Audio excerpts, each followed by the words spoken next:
हर खबर पर होगी आपकी पकड़। डाउनलोड कीजिए एबीपी लाइव ऐप। इस वक्त की बड़ी खबर कश्मीर में चीन के इशारे पर पाकिस्तान की साजिश से जुड़ी हुई। कश्मीर में सीमा से लगे भारतीय क्षेत्र में सुरक्षा बलों पर फिदायीन हमले की साजिश का खुलासा हुआ। साथ ही NH-44 पर हमले की साजिश रची जा रही है, ये जानकारी सामने आई। हमले को अंजाम देने के लिए फिदायीन आतंकी कश्मीर में घुस चुका है। साथ ही आतंकवादियों की कई टीमें बॉर्डर पर मौजूद हैं। चीन के इशारे पर पाकिस्तान ने यह पूरी साजिश रची है। दरअसल चीन चाहता यह है कि भारत जो है वो अब पाकिस्तान की तरफ LOC पर उलझ जाए ताकि LAC से भारत का फोकस कम हो।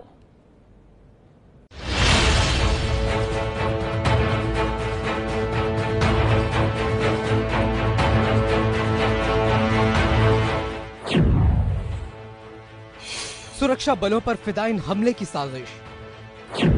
कश्मीर में NH-44 पर हमले की साजिश। हमले के लिए फिदायीन आतंकवादी कश्मीर में घुसे।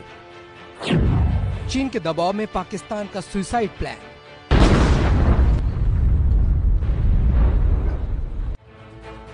पिछले एक हफ्ते से पाकिस्तान ने सीमा पर गोलीबारी बढ़ाई और इसी की आड़ में आतंकियों को सीमा पार कराने की साजिश कर रहा है पाकिस्तान।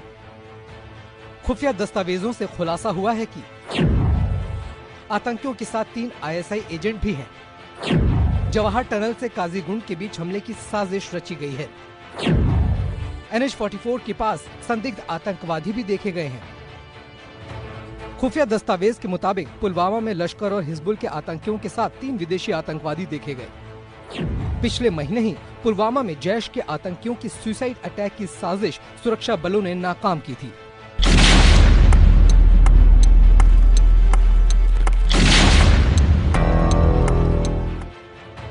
पाकिस्तान ने एक बार फिर फिदायीन हमले की साजिश रची है और इसकी जिम्मेदारी आदिल अहमद को दी गई है, जिसके निशाने पर सुरक्षा बल और उनके ठिकाने हैं। गलवान में मुख्य खाने के बाद चीन ने पाकिस्तान को हमले के लिए उकसाया है, लेकिन सुरक्षा बल मुस्तैदी से तैनात हैं। घाटी में पाकिस्तानी आतंक को जवाब देने के लिए और गलवान में चीन को सबक सिखाने के लिए।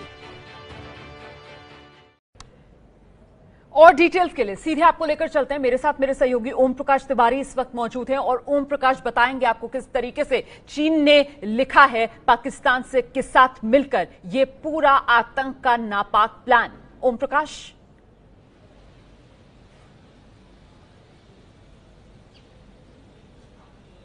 ओम प्रकाश, आपको मेरी आवाज मिल रही है? जी रोमाना। जी ओम प्रकाश, विस्तार से बताइए दर्शकों को किस तरीके से ये चीन ने पाकिस्तान के साथ मिलकर आतंक की साजिश का ये नापाक प्लान रचा है। बिल्कुल रोमाना, मैं आपको बता दूं कि भारत के जिस तरह के ठोस और कड़े इरादे हैं चीन को लेकर, उसको लेकर चाइना के हुक्मरान बुरी तरह से बौखला गए हैं और उन्हें पता है कि आमने सामने की लड़ाई में कोई फायदा नहीं है। लिहाजा एक साजिश के तहत पाकिस्तान को एक बार फिर शह दी गई है कि वो LAC की तरफ से ध्यान भटकाने के लिए LOC की तरफ अपनी कार्रवाई शुरू करे। और इसी साजिश के तहत पाकिस्तान ने एक लंबे अरसे के बाद आतंकवादियों के साथ अपने ISI के एजेंट भी उतारे हैं। मैं आपको बता दूं कि मेंढर जो घाटी है पाकिस्तान के अंदर, वहां का जो बॉर्डर एरिया है, वहां पर आतंकवादियों की एक टीम मौजूद है जहां पर 3 ISI के एजेंट भी शामिल हैं। सबसे महत्वपूर्ण बात यह है रोमाना कि ISI के एजेंट अगर आतंकवादी गुटों के साथ चलेंगे तो उसकी सबसे बड़ी खासियत होती है कि बॉर्डर पर जितनी जो भी पाकिस्तानी फौज है वो उनको पूरा सपोर्ट करती है, वो चाहे जैसे भी सपोर्ट करनी है। चीन के इशारे पर पाकिस्तान लगातार गोलाबारी कर रहा है और इस गोलाबारी का मकसद केवल भारत को लड़ाई के लिए उकसाना नहीं है। इसका मकसद है कि इस गोलाबारी के जरिए जो भारतीय फौजें हैं उनका अटेंशन डाइवर्ट हो और उसकी आड़ में आतंकवादियों के जो गुट बॉर्डर पर मौजूद हैं वो भारतीय सीमा में प्रवेश कर जाएं। 3 अलग अलग जगहों पर अगर हम दस्तावेजों पर विश्वास करें तो 3 अलग अलग ऐसी जगहें हैं जहां पर आतंकवादियों के गुट बैठे हुए हैं और ये लोग भारत में प्रवेश करने की कोशिश में हैं। दूसरी अहम बात यह है कि पाकिस्तान दरअसल ओम प्रकाश, आप बेहतर तरीके से बता पाएंगे कि ये एक तरीके से चक्रव्यूह है जो भारत के खिलाफ रचना चाहता है चीन पाकिस्तान अलग अलग मोर्चों पर जो सरहद है उसके पास भारत को उलझा के रखना चाहता है। किस तरीके से ये पूरी चक्रव्यूह का ताना बाना बुना जा रहा है इन देशों की तरफ से, इस पर जरा रोशनी डालिए। देखिए, मैं आपको बता दूं रोमाना कि चाइना ने एक तरफ LAC पर जो हरकत की और उस पर भारत ने मुंहतोड़ जवाब दिया। अब वो चाहता है कि दुनिया के सामने केवल ये ना जाए कि जो है भारत हमसे लड़ाई कर रहा है या हमसे झड़प हो रही है। दूसरी तरफ उसने पाकिस्तान को उकसा दिया। अब पाकिस्तान की तरफ से भी गोलाबारी हो रही है, उसके आतंकवादी प्रवेश करने की कोशिश कर रहे हैं। और दूसरी अहम बात यह कि जो दूसरा वार है उसका, कि जो उसके घाटी में आतंकवादी मौजूद हैं, उनसे कहा गया है कि वो बड़े पैमाने पर फिदाइन अटैक करें, सुरक्षा बलों पर हमले करें और ऐसी कार्रवाई करें जिससे भारतीय शासक जो हैं, भारत के लोग परेशान हो जाएं। तीसरी तरफ नेपाल का है। नेपाल में भी जो नेपाली फौज है उसने बॉर्डर पर 3 अलग अलग अपनी नई पोस्टें खोल ली हैं। यानी जो भारत से जुड़ी हुई जितनी भी सीमाएं हैं, चाहे वो नेपाल की हो, चाहे पाकिस्तान की हो, चाइना की ऑलरेडी है ही, उन तीनों पर चाइना जो है वो अपना एक तरह से आतंक कायम करना चाहता है। और भारत एक जगह नहीं, तीनों जगह पर उलझेगा, क्योंकि वो दुनिया को ये संदेश चीन देना चाहेगा ये भारत की गलती है। लेकिन सच्चाई ये है कि चीन के इशारे पर, चाहे वो नेपाल हो या पाकिस्तान की आतंक की साजिश हो, ये केवल चीन के इशारे पर की जा रही है। रोमान, बहुत बहुत धन्यवाद आपका ओम प्रकाश तिवारी इस तमाम जानकारी के लिए। तो समझिए आप कितनी गहराई से ये पूरी साजिश जो चीन की तरफ से रची जा रही है, अलग अलग मोर्चों पर भारत को उलझाए रखने की। और इस बीच जम्मू कश्मीर में आतंक पर एक बार फिर बड़ा आघात हुआ है। पिछले 24 घंटे के दौरान 2 अलग अलग एनकाउंटर में 8 आतंकवादियों को मार गिराने में हमें कामयाबी मिली है। 3 आतंकवादी जो हैं अवंतीपुरा में मारे गए, 5 आतंकवादियों को शोपियां में मार गिराया है। आज अवंतीपुरा में 2 जबकि शोपियां में 3 आतंकवादियों को मार गिराया गया।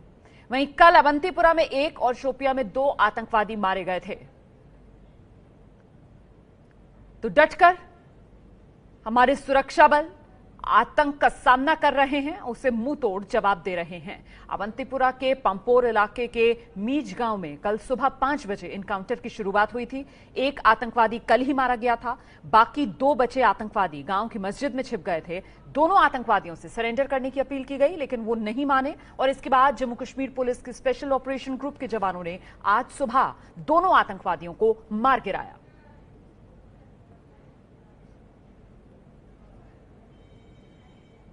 साथ ही आपको बताएं कि शोपियां में कल दोपहर 1 बजे एक एनकाउंटर चल रहा था।